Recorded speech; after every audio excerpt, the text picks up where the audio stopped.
saya dengan NIM L1B023107. Saat ini saya berada pada lokasi magang di perusahaan Ichiriki Narita Gyogyobu yang berlokasi di Hokkaido, Hanaura, Jepang.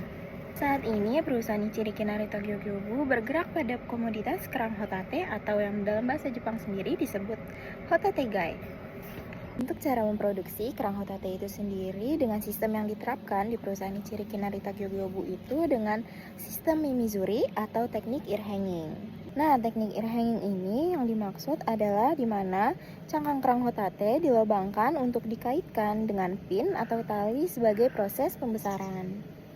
Nah, di perusahaan Ichiriki Narita Gyogyobu terdapat dua bagian pekerjaan pada saat periode mimizuri. Pada periode mimizuri itu sendiri, terdapat dua bagian yaitu divisi anake dan divisi toshi.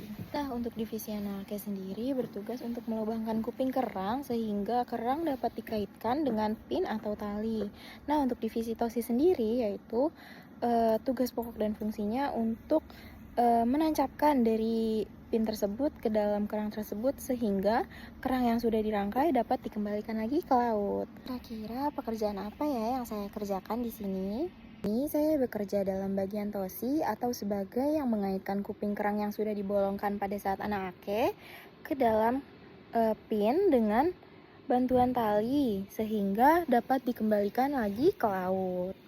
Itu aja kah kerjanya? Enggak dong. Di sini saya juga berpartisipasi aktif dalam kegiatan magang lainnya. Contohnya seperti saat ini yang sudah berganti pekerjaan dan sudah bukan periode mimizuri. Namun di sini dalam magang Jepang saya masih ikut andil dalam bekerja dan mengembangkan energi saya untuk perusahaan Ichiriki Narita Gyogyobu.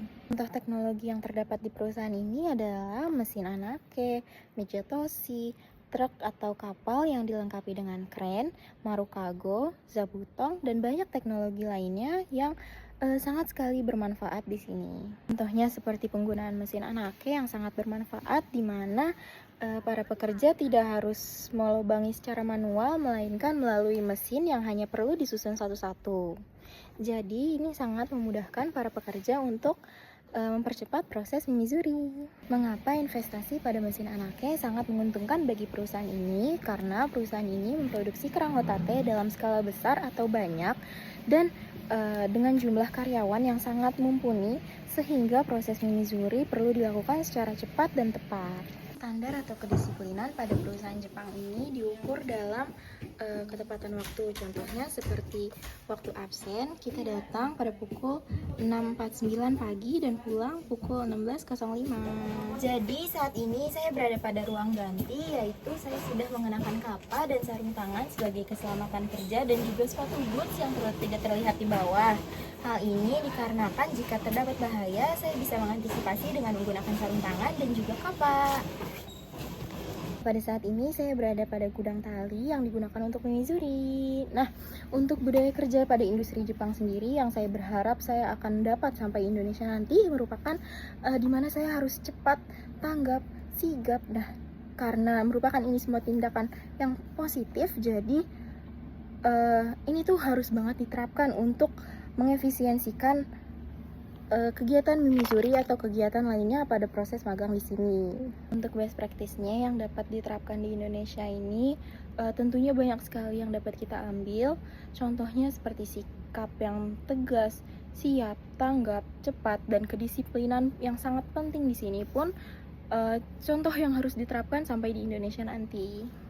Namun tidak menutup kemungkinan pada awalnya saya di sini membutuhkan adaptasi yang cukup lama, yaitu adaptasi dengan sikap budaya pekerjanya di sini atau sikap bagaimana saya harus bertindak atau berperilaku di sini juga sangat berpengaruh pada dunia kerja gitu. Karena menurut saya orang lokal atau orang Jepangnya sendiri mempunyai sifat yang cepat tanggap dan juga sangat baik gitu untuk ditiru. Jadi untuk menyesuaikan dengan warga lokal, saya perlu adaptasi yang lumayan sehingga saya bisa berdiri sampai di sini sekarang karena saya sudah lumayan menguasai hasil adaptasi saya itu sendiri.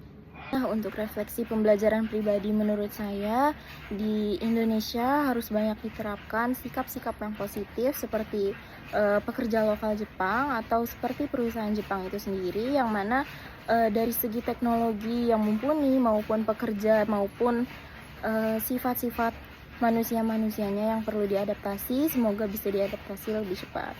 Nah, untuk diri saya sendiri, semoga saya berharap dapat perubahan positif setelah saya pulang dari Jepang ini, sehingga magang Jepang yang saya dapatkan ini bukan hanya soal pengalaman, melainkan bagaimana saya bertindak dan akan terbawa di kehidupan sehari-hari.